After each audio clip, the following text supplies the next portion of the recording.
Hello and welcome to Southeastern 16's preview and prediction on the national title game between Florida and Houston.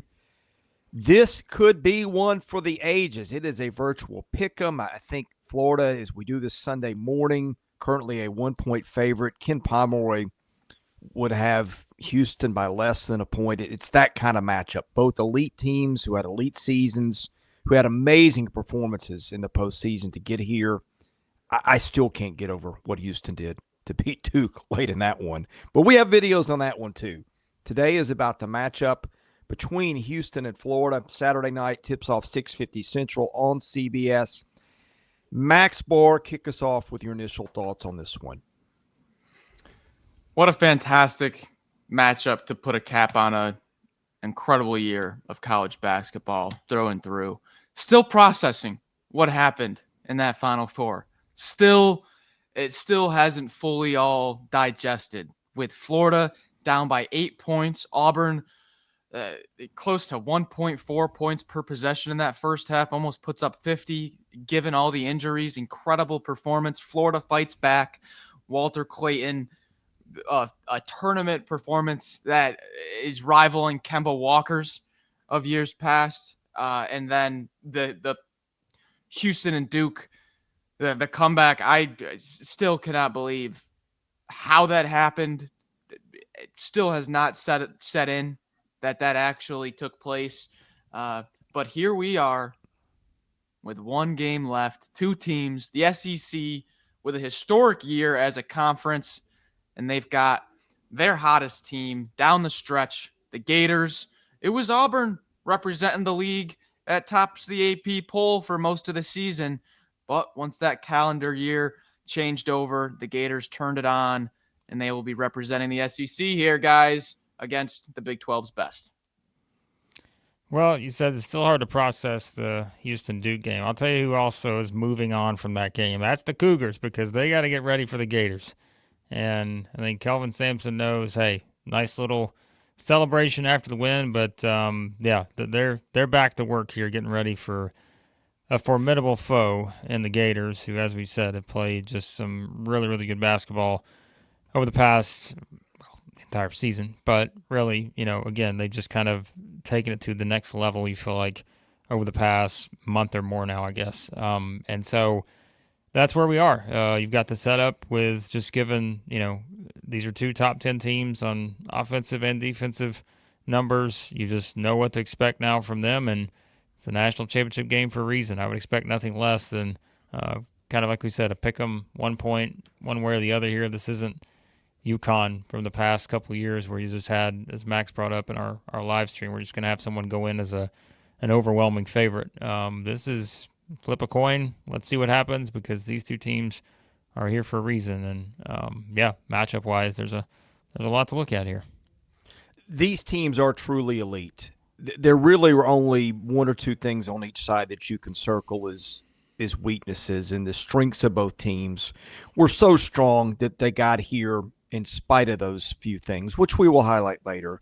But the strength on strength of the matchup, like the biggest strengths of these teams, Houston, the number one defense in the country, according to Ken Pomeroy. Florida, the number two offense of the country. We mentioned Walter Clayton. Florida's got Elijah Martin. It has got four front court guys with size. It's got Will Richard, one of the most underrated players in the country.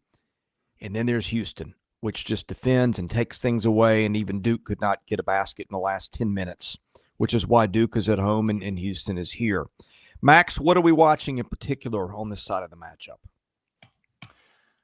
Watching may be the wrong word. How about enjoying the absolute battle that is going to take place on the glass in this game?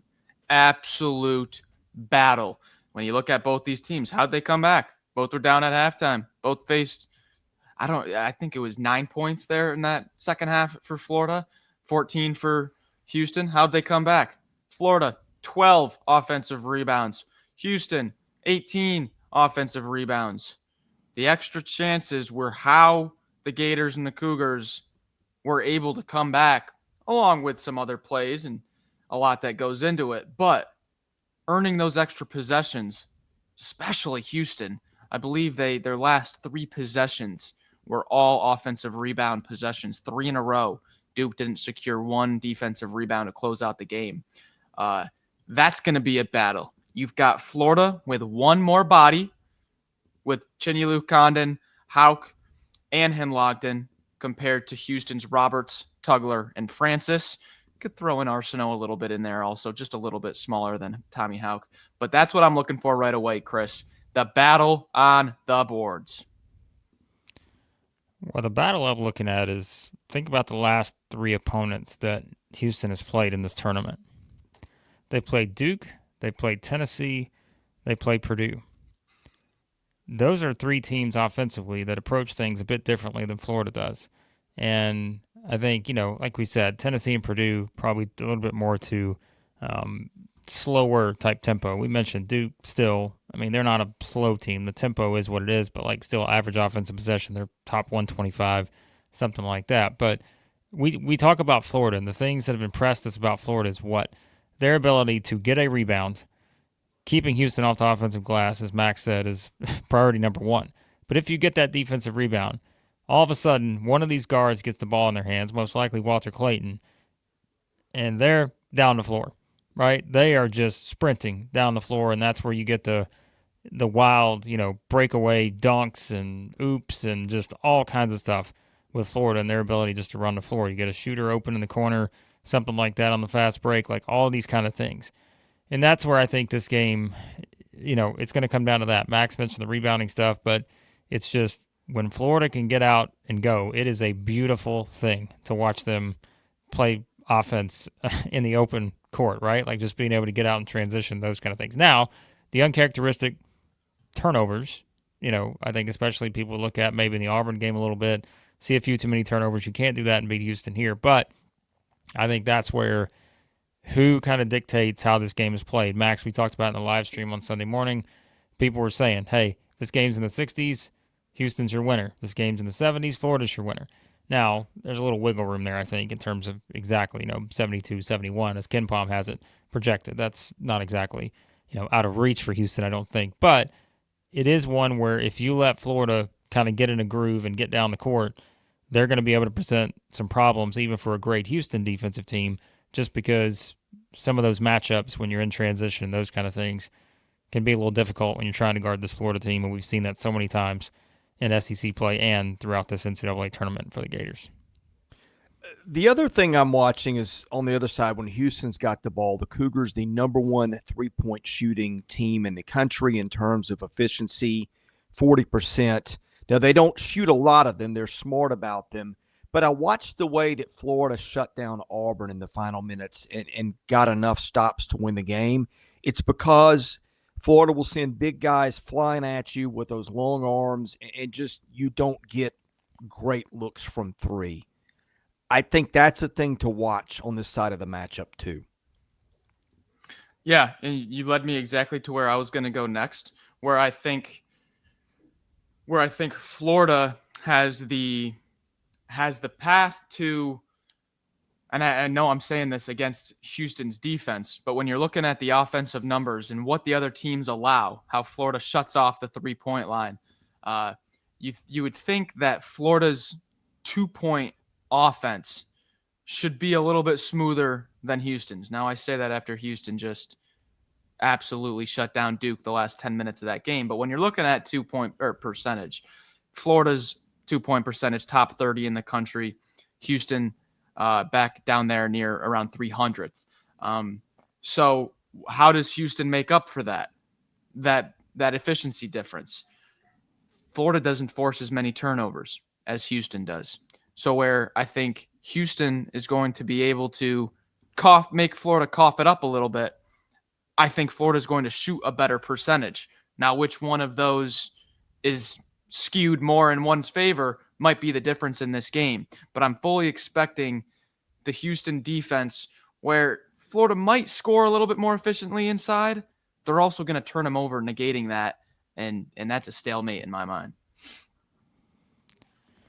Well, I think, again, defensively for Florida, to me, it's like you are playing the number 1 shooting team in the country from 3, and like we talked about Florida's defensive approach. And if you look at it, if you go back to the start of tournament play, which I'm talking tournament play in the SEC tournament, right? I mean, look at what they've done defensively to opponents from three. There's only one team, I think, that shot better than 32% from three against Florida since that game against Missouri on March 14th. So that is a combined, that's 8 games now. And the only team that did it was who? Texas Tech, 10 of 27 for 37%. Missouri, good shooting team, 4 of 16, 25%. Alabama, 11 of 35 for 31%. Tennessee, 8 of 26, 31%.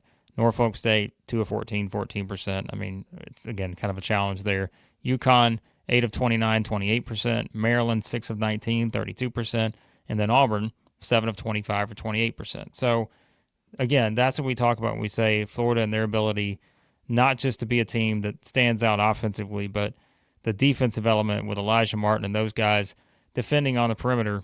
That is such a big part of their success, too, because they've not really allowed these kind of teams to be able to just take off. Now, if you're comparing of this group of teams that they play, like we said, Missouri, good shooting team. Alabama, obviously, can go off anytime. Percentage-wise, though, still around the top 100 in that category. And, Texas Tech is probably the best shooting team of that group. Would we agree in terms of percentages? So it's just going to be interesting because I think, that's kind of where it starts defensively. You're basically welcoming, I would think, Houston into the paint to say, all right, try to score on us in here with, 6'10", 7 foot and all that just standing around. But Houston's going to have to make shots in the perimeter, and Florida's just done such a good job of not allowing that, and that could be your game here. If it's not the offensive rebounding, if it's not something else, it may just be the fact that Florida guards better on the perimeter here and limits the number of points, and that may be the difference. Looks like Oreo has chimed in on the national title game. It just he did means that. More right Hold now. on, he did that for another video not long ago, and I don't remember which one it was, but we need to check back and see if we got that one right. Because if not, then once again he may be trying to tell us something as we get ready to make our picks here. So, Blake, you said something real quick that just made me think. You said who was the last team that shot well against Florida? Texas Tech. Texas Tech. Pop quiz. Who was the last team to make double-digit threes on Houston? Texas Tech. Since December. Texas Tech. Yeah. So maybe we just throw that stat out, and that's called the Texas Tech is going to shoot really well against you stat. Maybe. Yeah. Well, they're the best percentage-wise shooting team of that group. But like we said, we've also seen the onslaught Alabama can give you and Missouri and teams like that. But, all that to say, there's a reason why Florida has done such a good job of limiting those percentages and not a lot of makes, because they certainly do such a great job of, because that's why wouldn't you, right? Because like I said, why wouldn't you just try to filter teams in and say, hey, come on in here. Here's Condon, here's Genulu, here's Hanlogden, like Tommy H, like just come on, like try to score. And so I just think, put all the pressure on these teams. So yeah, I mean, and Janai Broom had fits with that. I mean, their length was just a lot. They can guard you in different ways, and it's such a challenge with Florida. But guess what? So can Houston. We can say the exact same thing about Houston. The exact same thing. And Houston does it better statistically. Throughout the entire season, Houston's been better at that. So we were playing the Florida side of the matchup there. Come on. Like, Houston could absolutely have a defensive performance here and possibly slow down even as good of an offensive team as Florida is. That's how good Houston is defensively. And you said it earlier, Max, that's why look what happened to Duke in the last however many minutes of that game. So, come on. Any other points of discussion to unpack, or should we go into picks? I'm ready. Start us off. All right, this is the big one. We got basically a pick 'em on the national title game. Would you rather have it any other way? You better not. This is as good as it gets right here. Early betting splits, not too much to go on. Florida, a little bit more the public side, but the split, there's nothing with the splits bets and handle wise that would suggest anything. So just go with who you like. Is it as simple as, I forget who commented this morning, Blake, but one team has Walter Clayton Jr., one team does not have Walter Clayton Jr. If you want to put that as your entire reasoning, I'll hear you.